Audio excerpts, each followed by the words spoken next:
Halo, Assalamualaikum warahmatullahi wabarakatuh.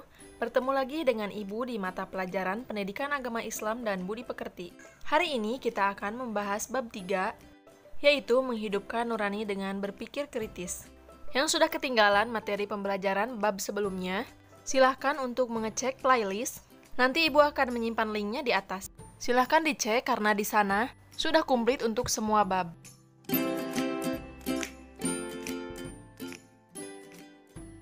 Sebelum dilanjut ke materi, Ibu akan mengajak kalian dulu untuk mengkritisi alam sekitar kita. Alam beserta isinya diciptakan oleh Allah Subhanahu wa Ta'ala. Di sana terdapat kehidupan, tidak hanya manusia saja, melainkan ada makhluk-makhluk lain. Seperti makhluk kecil, yaitu nyamuk yang diciptakan dengan sayap dan bisa terbang, ternyata justru menjadi makanan cicak. Dan katak yang tidak dapat terbang. Coba kalian jelaskan apa makna dari penciptaan tersebut menurut pendapat kalian. Seperti petir yang dikatakan dalam ayat Al-Quran sebagai alat untuk melempar setan, sedangkan dalam ilmu pengetahuan hal itu terjadi karena adanya gesekan arus listrik. Dengan demikian, keyakinan bahwa kebenaran ilmiah akan selalu sejalan dengan kebenaran Al-Quran. Bagaimana kalian memadukan kedua konsep tersebut? Di samping Allah menciptakan makhluk-makhluk yang besar, Allah juga menciptakan makhluk yang super kecil, bahkan yang tidak terlihat mata. Berangkat dari keyakinan bahwa semua makhluk yang diciptakan oleh Allah Subhanahu wa Ta'ala pasti ada manfaatnya. Mari kita pelajari materi bab ini. Sebelum dilanjut, silakan simak dulu kompetensi inti yang akan kita capai pada bab ini. Kemudian, kompetensi dasar. Adapun pilihan materi yang akan kita bahas yaitu yang pertama memahami makna berpikir kritis, yang kedua surat Ali Imran ayat 190 sampai 191. Ketiga, proses penciptaan alam semesta dalam Al-Qur'an. Keempat, keterkaitan antara berpikir kritis dengan ciri orang berakal. Dan yang kelima, implementasi surat Ali Imran ayat 190 sampai 191. Memahami makna berpikir kritis. Berpikir kritis yaitu mengkaji ulang berbagai hal yang ditemui dan diketahui di dalam kehidupan. Kemudian menyimpulkannya, apakah hal tersebut sesuai dengan ajaran Islam atau tidak. Berangkat dari definisi tersebut, sikap dan tindakan yang mencerminkan berpikir kritis terhadap ayat-ayat Allah Subhanahu wa Ta'ala atau informasi ilahi adalah berusaha memahami dari berbagai sumber, menganalisis, dan merenungi kandungannya. Kemudian menindaklanjutinya dengan sikap dan tindakan positif. Kemudian menurut Mertes, maka dari itu orang yang berpikir kritis berarti dia sedang memecahkan suatu masalah yang sedang dihadapi, yaitu dengan cara menganalisis, melakukan evaluasi, melakukan penyidikan untuk mengambil sebuah keputusan. Adapun manfaat dari berpikir kritis, yaitu mereka cenderung lebih kreatif dalam memecahkan suatu masalah, lebih mandiri atau tidak tergantung pada orang lain, lebih mudah menemukan peluang atau kesempatan yang baru dan lebih bermakna. Selain itu, mereka dapat memetik hikmah di balik semua ciptaan Allah Subhanahu wa Ta'ala, dapat lebih produktif dalam mengoptimalkan pemanfaatan alam untuk kepentingan umat manusia, dan dapat mengembangkan ipteks yang terinspirasi dari semua ciptaan Allah Subhanahu wa Ta'ala. Mereka juga senantiasa melakukan penelitian untuk menemukan jawaban dari misteri penciptaan alam. Kemudian mengantisipasi terjadinya bahaya dengan memahami gejala dan fenomena alam. Menjadikan mereka semakin bersyukur kepada Allah Subhanahu wa Ta'ala atas anugerah akal dan fasilitas lain di dalam alam semesta. Semakin bertambah dalam dirinya keyakinan tentang adanya hari pembalasan. Kemudian semakin termotivasi untuk meninggalkan kemaksiatan dan meningkatkan amal soleh sebagai bekal di yaumil akhir. Orang yang terbiasa membaca Al-Quran dalam kesehariannya termasuk ciri orang yang berpikir kritis. Semoga kalian juga termasuk ya. Karena ketika kita membaca Al-Quran itu kita meyakini bahwa agama mengajarkan umatnya untuk berpikir kritis. Lantas mengapa agama mengajarkan umatnya untuk berpikir kritis? Jawabannya, karena orang yang berpikir kritis tidak menerima begitu saja informasi yang didapatkan. Ia akan berupaya mencari kebenaran yang jelas, diantaranya melalui Al-Quran dan hadis sebagai sumber hukum Islam. Islam sebagai rahmatan lil alamin menuntut umatnya agar senantiasa berpikir kritis, tidak sekedar mengikuti hal-hal yang belum jelas kebenarannya, dan terus berupaya mengkaji ilmu pengetahuan serta merenungi berbagai tanda yang menunjukkan keagungan Allah Subhanahu wa Ta'ala.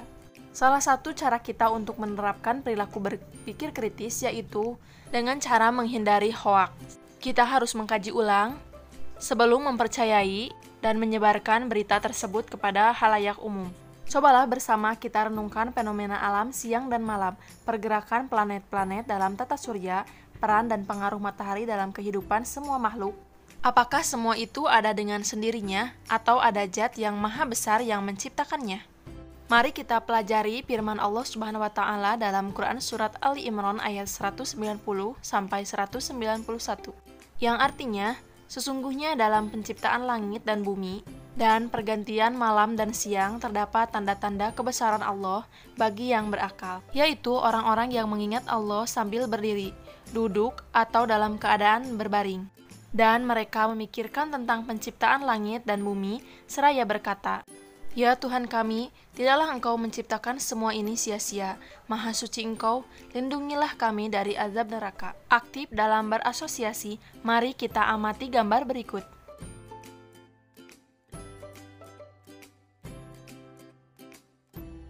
Tentunya Allah Subhanahu wa Ta'ala membekali manusia dengan akal. Bahkan pemikiran manusia terhadap alam dan jagat raya melahirkan ilmu pengetahuan. Seperti yang sudah kalian ketahui, bahwa lahirnya ilmu pengetahuan itu bersumber dari orang-orang yang berakal.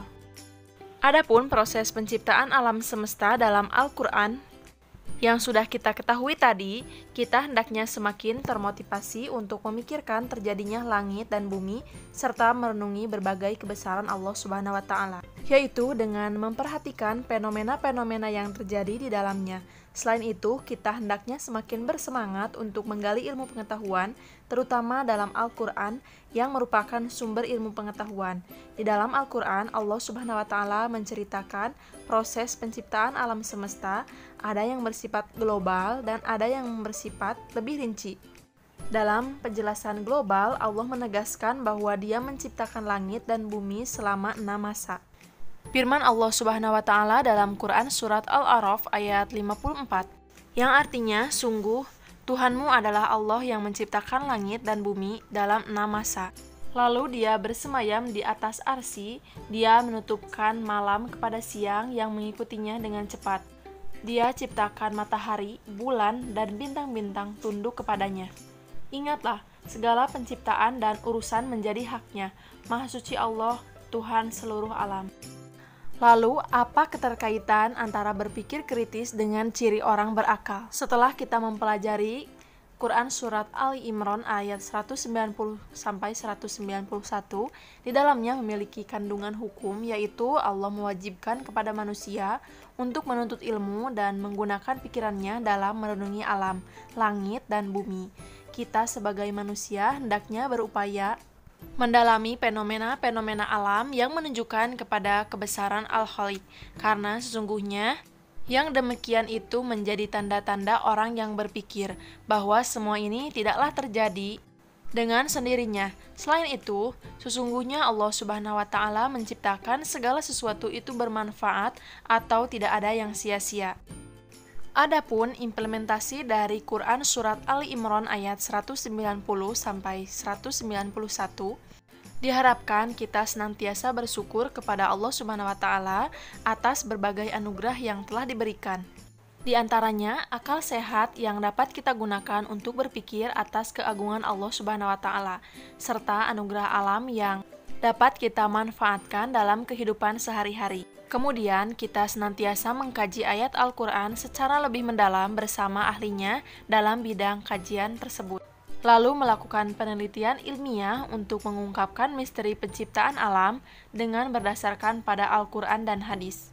Kemudian, senantiasa berupaya mengembangkan ipteks dengan berbekal ilmu pengetahuan dan pemahaman terhadap ayat-ayat Al-Quran dan hadis. Kemudian, mengoptimalkan pemanfaatan alam dengan ramah untuk kepentingan manusia. Selanjutnya, senantiasa membaca dan menganalisis gejala alam untuk mengantisipasi terjadinya bahaya. Selalu senantiasa berpikir jauh ke depan dan termotivasi untuk menjadi orang yang produktif dalam berkarya untuk kepentingan manusia, serta melakukan penelitian-penelitian ilmiah untuk mengungkapkan misteri penciptaan alam dengan berdasarkan pada Al-Quran dan hadis, dan senantiasa berupaya meningkatkan amal soleh dan menjauhi kemaksiatan. Itu saja materi yang bisa Ibu sampaikan hari ini. Banyak fakta-fakta yang menakjubkan pada pembelajaran hari ini. Semoga kalian semakin termotivasi dan semangat dalam belajar untuk mengembangkan ilmu pengetahuan. Amin ya Allah ya Rabbal Alamin. Wassalamualaikum warahmatullahi wabarakatuh.